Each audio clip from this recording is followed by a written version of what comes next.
Berita-berita di media oleh Muhammad Kasyarlangga dan Muhammad Hasbi Haik. Informasi aktual dan akurat pada teks berita. Teks berita merupakan teks yang berisi informasi atau kejadian penting yang telah atau sedang terjadi dan disajikan melalui media, antara lain media cetak, koran, tabloid, dan majalah, media elektronik, seperti radio, televisi, dan film, dan media online atau sibermedia, website di internet. Ciri-ciri teks berita. A. Berita bersifat faktual atau harus sesuai fakta yang ada dan bukan opini atau pendapat penulis serta tidak ada rekayasa. B. Berisi informasi aktual, terbaru, atau terkini yang dianggap bermanfaat bagi khalayak umum. C. Kronologis atau runtutan peristiwa disajikan secara urut serta memiliki keterangan waktu dan tempat berlangsung peristiwa. D.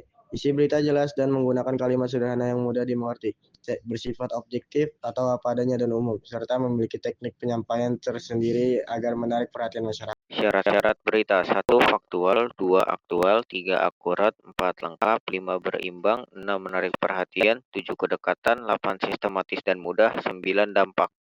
Unsur-unsur berita. Berita dikatakan lengkap dan akurat apabila mencakup unsur 5W plus 1H. Menurut Inung Cahya S, unsur-unsur berita mencakup 5W plus 1H, yakni apa atau what, siapa who, di mana where, kapan when, mengapa why, dan bagaimana how.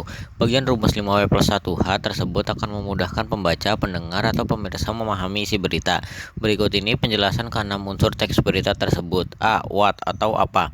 Dinyatakan dengan pertanyaan peristiwa apa yang terjadi. BU atau siapa dinyatakan dengan pertanyaan siapakah pelaku dalam peristiwa itu. C. When atau kapan dinyatakan dengan pertanyaan kapan peristiwa itu terjadi. D. Where atau di mana dinyatakan dengan pertanyaan di mana peristiwa itu terjadi. E. Why atau mengapa dinyatakan dengan pertanyaan mengapa peristiwa itu dapat terjadi. F. How atau bagaimana dinyatakan dengan pertanyaan bagaimana peristiwa itu terjadi. Struktur berita. A. Judul atau headline. Judul berita, headline biasanya membuat tentang kejadian yang akan dibahas. B. Teras berita. Teras berita, kepala berita, lead news, atau orientasi ada di awal berita. Teras berisi hal penting, pokok atau inti serta dapat menjadi penentu bagi pembaca untuk melihat atau menyimak isi berita lebih lanjut. C. Badan atau tubuh cerita. Badan berita berisi informasi yang merupakan kelanjutan dari teras berita. Bagian ini membahas urutan kejadian atau peristiwa dari awal hingga akhir berdasarkan fakta yang terjadi di lapangan. Kelanjutan unsur 5W 1 plus 1H juga termuat di bagian ini. D. Kaki atau ekor berita. Kaki berita berisi informasi yang kurang penting dan bersifat sebagai informasi tambahan. Pola penyajian berita. A. Struktur bebas. Pola penyajian struktur bebas, hal yang menarik dapat diletakkan di bagian tengah atau akhir berita. Biasanya digunakan pada penulis kreator. B. Piramida bertumpuk. Pola penyajian piramida bertumpuk digunakan untuk membangkitkan rasa ingin tahu pembaca. C. Piramida terbalik. Pola penyajian piramida terbalik, informasi yang paling penting diletakkan di bagian atas atau paragraf atas. Kaidah kebahasaan teks berita. A. Bahasa baku, netral dan objektif. Berita menggunakan bahasa baku, netral dan objektif. Bahasa juga dibuat singkat, padat, lugas, jelas, dan komunikatif. B. Konjungsi. Konjungsi, kata tugas atau kata hubung berfungsi menghubungkan dua atau lebih kata, frasa, klausa, kalimat, maupun paragraf. C. Kutipan langsung dan kutipan tidak langsung. Kutipan langsung diapit oleh tanda petik dan kutipan tidak langsung tanpa tanda petik yang diungkapkan kembali oleh penulis dengan bahasa sendiri. D. Kata kerja mental. Kata kerja atau verba mental adalah jenis kata kerja yang mengekspresikan sikap atau respons seseorang terhadap suatu tindakan, pengalaman, atau keberadaan. E. Adverbia atau kata keterangan. Adverbia adalah kata keterangan yang menjelaskan verba, adjektiva, atau adverbia lain. Pada umumnya, adverbia digunakan sebagai pewatas. Adverbia yang digunakan dalam teks berita biasanya menunjukkan keterangan tempat, waktu, suasana, dan cara.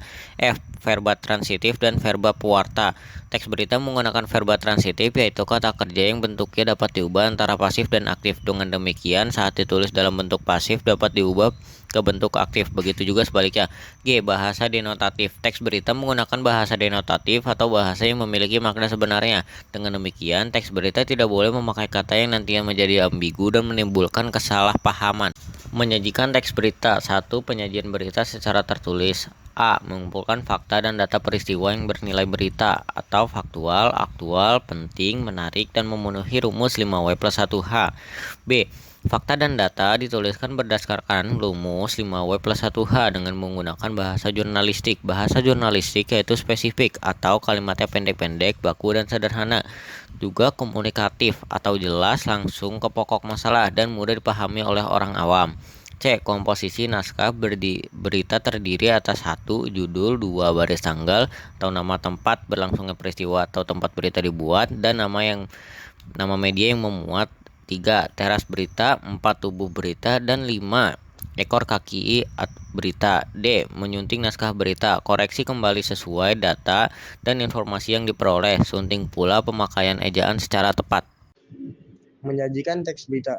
Penyajian berita secara lisan. A. Memahami isi teks berita yang akan dibacakan. B. Memahami satuan struktur bahasa. C. Menggunakan lafal yang jelas. D. Menggunakan informasi atau irama yang tepat. C. Memperhatikan kejelasan ucapan. F. Menempatkan jeda panjang maupun pendek secara tepat. G. Memberikan tekanan atau keras lembutnya pengucapan bagian ujaran akses yang tepat. H. Memperhatikan sikap, gestur tubuh, serta mengatur kecepatan gerak mata. I. Menggunakan ekspresi mimik wajah secara tepat sesuai isi berita. J. Mengatur napas dengan tepat.